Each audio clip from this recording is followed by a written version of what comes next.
So when we're looking at human resource management, the question is always, who do we need? How many people do we need? Why do we need them? What do we need them to have? Where are they going to go? Which departments? And when do we need them to start? So these are all the questions HRM need to struggle with, and then taking into consideration, they need to get the best out of their employees, and also maybe SHRM linking it to the overall company objectives.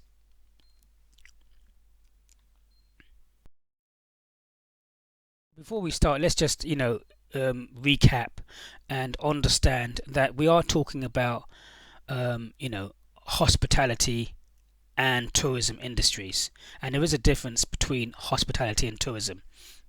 If we can see here, hospitality includes pubs, bars, nightclubs, contract food service providers, membership clubs, events, gambling, tourist sectors, visitor attractions, youth hostels, holiday parks, self-catering, but not necessarily travel services. That's part of tourism industries.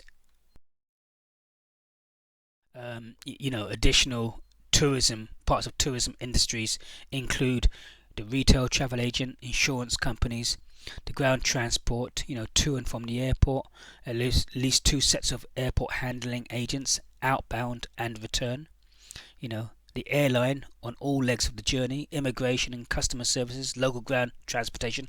So we can see here that there is a difference between tourism and hospitality. And so when we talk about tourism and hospitality, I know we talk about them as being one, and obviously, yes, they are interconnected, but they are different in terms of the industries and the type of companies they kind of target. We're going to look at some definitions of human resource management.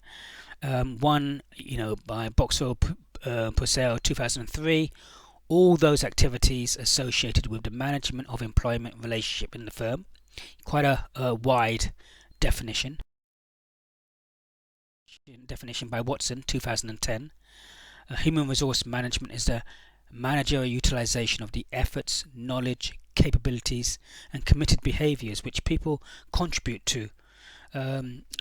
Coordinated human resources expertise as part of an employment exchange or more temporary contractual agreement to carry out work tasks in a way which enables the enterprise to continue into the future.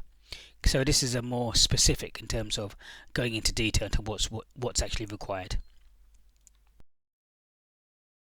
Some of the goals of human resource management, to support organization in achieving its objectives by developing and implementing HR strategies that may be integrated with the business strategy. And so here we're talking about SHRM, Strategic Human Resource Management, linking it to the mission, vision, aims, and objectives of the organization, and how does the HRM activities, how are they influenced by this, and how is it integrated as well.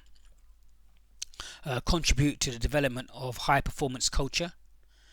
Ensure organization has the talented skills and engage people it needs. Create positive and trusted employment relationship between management and employees. Encourage ethical approach to people management. So, there's loads of goals of human resource management, and the question is, what do these all lead to in terms of HRM?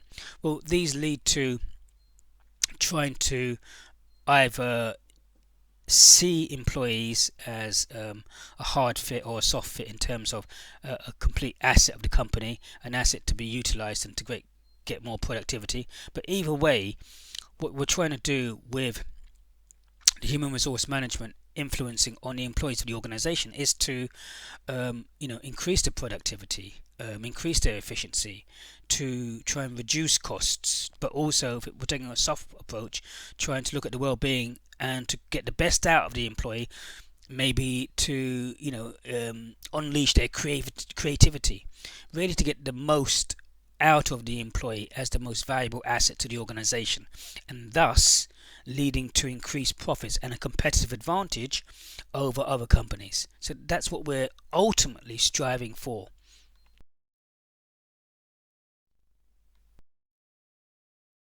So let's look at the nature of the tourism and hospitality industry, and look at some facts and figures and compare these to the UK general industry as a whole.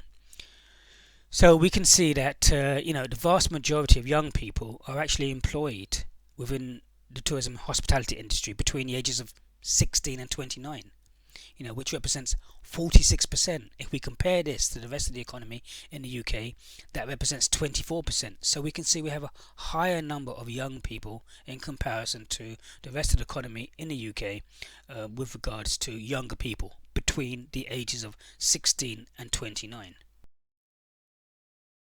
We can see, according to this research, different researchers which states different things, that there are more females working in the tourism and hospitality industry as opposed to males, 51% to 49%.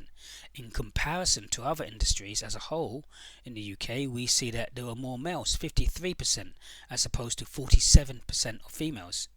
And likewise, in the tourism and hospitality industry, 57% of managers, even though there are more women in the tourism hospitality industry, 57% are managers are men, directors and seniors are male. As opposed to the rest of the economy,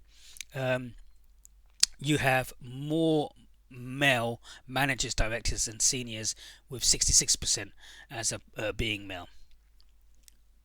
Likewise, if we look at the number of EU workers, migrant workers from EU countries, we can see from this industry, the tourism and hospitality industry, it's about 45% in comparison to the rest of the economy of 42%.